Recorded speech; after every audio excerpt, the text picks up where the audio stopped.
The story you're about to experience is inspired by real events, so sit back, relax, and get ready for an unforgettable journey. In the heart of Europe, as the world was engulfed in the flames of World War II, there lay a small village named Eldred. Nestled amidst dense forests and rolling hills, Eldred had remained untouched by the ravages of war, its cobblestone streets echoing with the laughter of children and the melodies of life. The villagers believed that their remote location shielded them from the horrors unfolding beyond their borders. Among the villagers was Annalise, a young woman of 25, known for her ethereal beauty and a voice that could soothe even the most troubled souls. She lived with her brother Lucas, a spirited boy of 10, whose curiosity often led him into mischief. Their parents had succumbed to an illness years prior, leaving Annalise as Lucas's guardian. Annalise worked as a school teacher, imparting knowledge to the village children in a quaint stone building adorned with ivy. Her evenings were spent singing at the local tavern, where villagers gathered to find solace in her songs. Music was her refuge, a means to escape the encroaching darkness of the world. One crisp autumn morning, as the first light of dawn painted the sky in hues of orange and pink, the distant rumble of engines shattered Eldred's tranquility. The villagers emerged from their homes, eyes wide with fear, as a convoy of military trucks, bearing the insignia of the occupying forces, rolled into the village square. Leading the convoy was Captain Reinhard, a stern man with a chiseled jaw and piercing blue eyes that betrayed no emotion. He addressed the gathered villagers, announcing that Eldred was to be occupied and that a curfew would be enforced. Any act of defiance, he warned, would be met with severe consequences. The village's idyllic existence was upended. Soldiers patrolled the streets, and the once lively tavern fell silent. The school was commandeered as barracks, forcing Annalise to hold classes in her modest home. Despite the oppressive atmosphere, she remained a beacon of hope for the villagers, her resilience inspiring others to endure. One evening, as Annalise sang a lullaby to Lucas, there was a knock at the door. Standing on her doorstep was Lieutenant Karl Weiss, a young officer with a gentle demeanor that set him apart from his comrades. He had heard of Annalise's singing and requested that she perform for the troops, hoping to boost their morale. Torn between her disdain for the occupiers and her love for music, Annalise reluctantly agreed. That night, in the dimly lit tavern, she sang before the enemy, her voice weaving a tapestry of sorrow and longing. The soldiers listened in rapt silence, and for a brief moment, the war seemed to fade away. Over the following weeks, Lieutenant Weiss frequently visited Annalise, under the pretense of requesting songs. They spoke of literature, philosophy, and dreams of the world without war. A fragile bond formed between them, a connection that transcended the uniforms they wore. As winter tightened its grip on Eldred, whispers of resistance began to surface.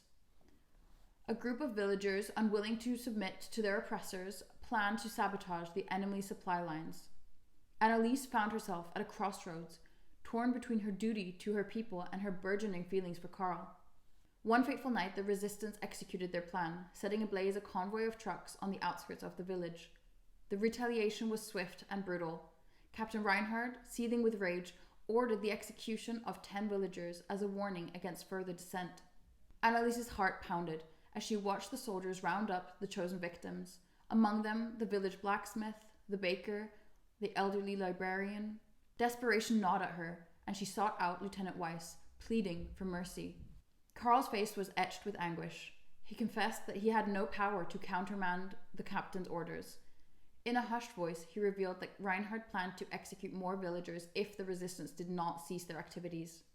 Determined to save her people, Annalise made a harrowing decision. That night she met with the leaders of the resistance, urging them to halt their sabotage efforts, at least temporarily. She argued that the cost of their actions was too high, that innocent lives were being sacrificed. Resistance members were divided, but ultimately they agreed to a temporary ceasefire, hoping to buy time to devise a more strategic plan. Days turned into weeks, and a tense calm settled over Eldred. The executions ceased, but the villagers remained under the watchful eyes of their occupiers. Annalise continued to sing to the soldiers, each note a dagger to her soul. One evening, as the snow fell gently, Lieutenant Weiss approached Annalise with a grave expression. He had received orders to relocate to the Eastern Front, a deployment from which few returned. The weight of unspoken words hung between them. In a secluded corner of the tavern, away from prying eyes, Karl took Annalise's hands into his. "In another life," he whispered, "perhaps we could have been free to follow our hearts." Tears glistened in Annalise's eyes as she replied, "In another life." They shared a fleeting but bittersweet kiss, a moment stolen from a world that had no place for their love. The following morning, the convoy departed, leaving behind a village cloaked in sorrow. Annalise watched as the trucks disappeared into the horizon, her heart heavy with loss. Months passed and the tides of war shifted. News reached Eldred of the fall of the oppressive regime. The villagers rejoiced, but the scar of occupation remained. One spring morning, as flowers bloomed and birds sang, a letter arrived for Annalise. It bore the seal of the military and her name in elegant script. With trembling hands she opened it. The letter was from Lieutenant Weiss. He wrote of the horrors he had witnessed on the Eastern Front, of the comrades he had lost, and of the memories of Eldred that sustained him. He spoke of a future that he dared not hope for, and a love that defied the boundaries of war. Annalise clutched the letter to her chest, tears streaming down her face. In the midst of unimaginable suffering, she found solace in the knowledge that even in the darkest times, the human spirit could find a way to love. Years later, as the village rebuilt and life resumed its rhythm, Annalise continued to teach and sing. Her voice carried the weight of her experiences, a haunting melody that spoke of love and loss, of sacrifice and resilience. Eldred never forgot the silent symphony of the forgotten, the unsung heroes whose stories were etched into the very fabric of the village. And though the world moved on, the echoes of their lives lingered, a testament to the enduring power of the human spirit. Thanks for watching. If you enjoyed this story, make sure to check out the description below for ways to support the channel and stay connected. Your support means the world.